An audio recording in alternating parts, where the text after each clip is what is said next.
最も有名な浮世絵の一つ。画面全体を支配するのは、今にも崩れ落ちそうな巨大な高波です。波の先端は鍵爪のように砕け散り、激しい動静としぶきが詳細に描かれています。その荒波に翻弄される3艘の押し送り船には、必死に船にしがみつく漕ぎ手たちの姿が見え、自然の猛威と人間の矮小さが対比されています。季節は不明ですが、波の荒さから冬の可能性も感じさせます。奥には静寂を保った富士山が小さく鎮座し、動と静の劇的なコントラストを生んでいます。色彩は、ベロアイ、の濃淡が波の立体感を際立たせ、空の薄墨色との対比が画面に緊張感を与えています。よし、漕げ！波が来るぞ！もっと力を入れろ！頭を下げろ！抜けたぞ！まだいける！富士が見えてきた！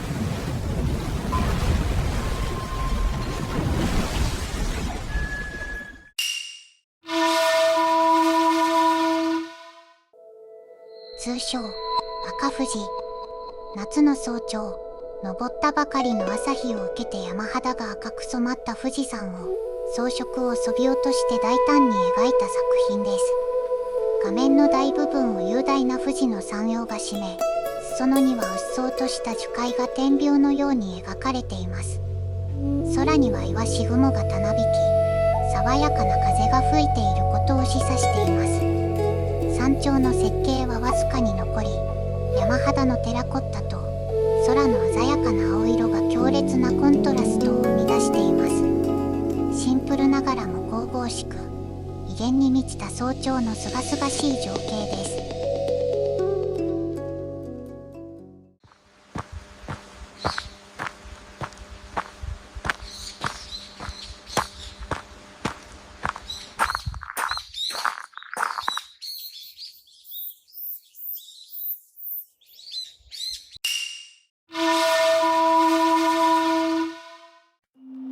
赤富士と対になる作品で、通称黒富士。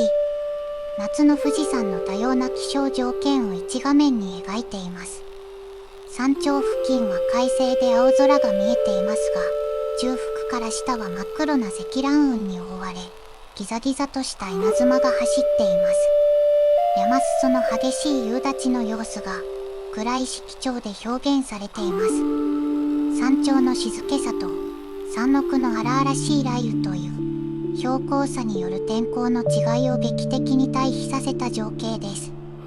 山肌は険しく、力強い黒と茶色のグラデーションで描かれています。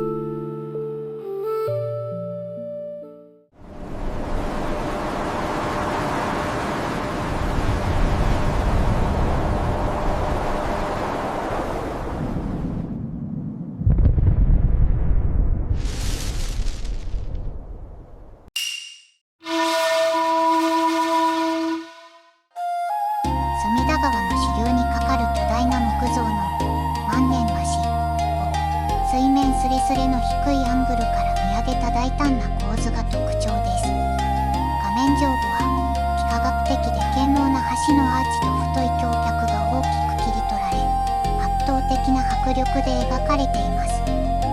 橋の上には往来する江戸の人々の小さく賑やかなシルエットが見え、生活の活気を感じさせます。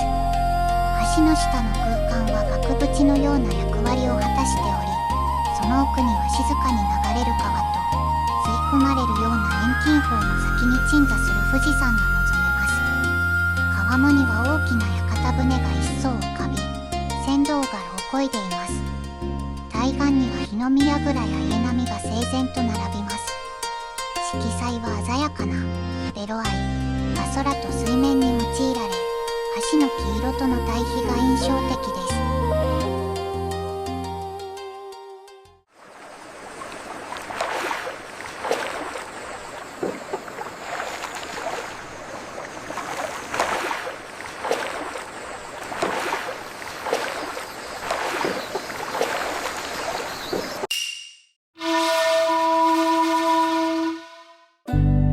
通称桶屋の富士。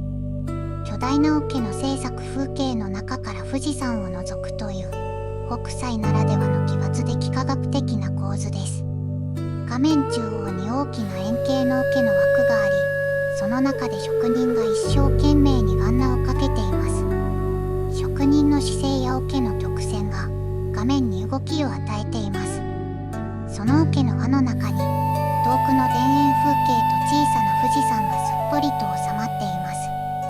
近景の巨大な丸い枠と円形の三角形の富士山の対比が面白さの核です。背景は広々とした平野でのどかな空気が流れています。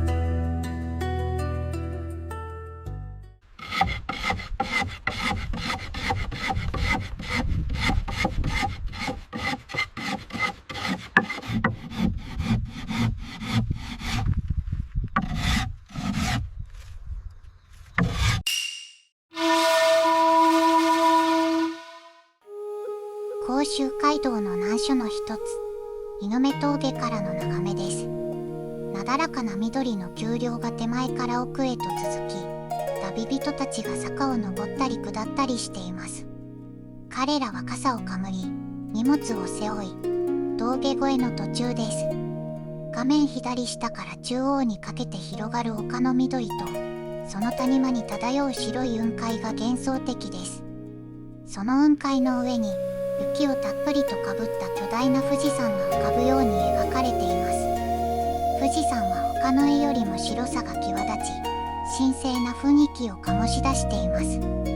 色合いは空の青、富士の白、丘の緑、影の藍色とシンプルで美しいグラデーションです。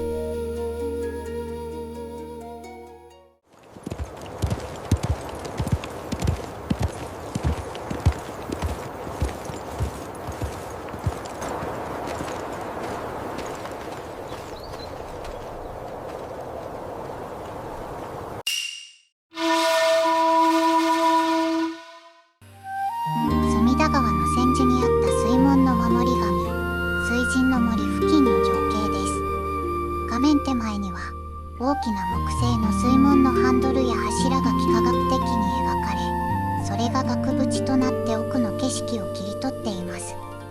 水門の前には釣り人が糸をしだれ、馬を引く農夫が通りかかり、当時の生活感が漂います。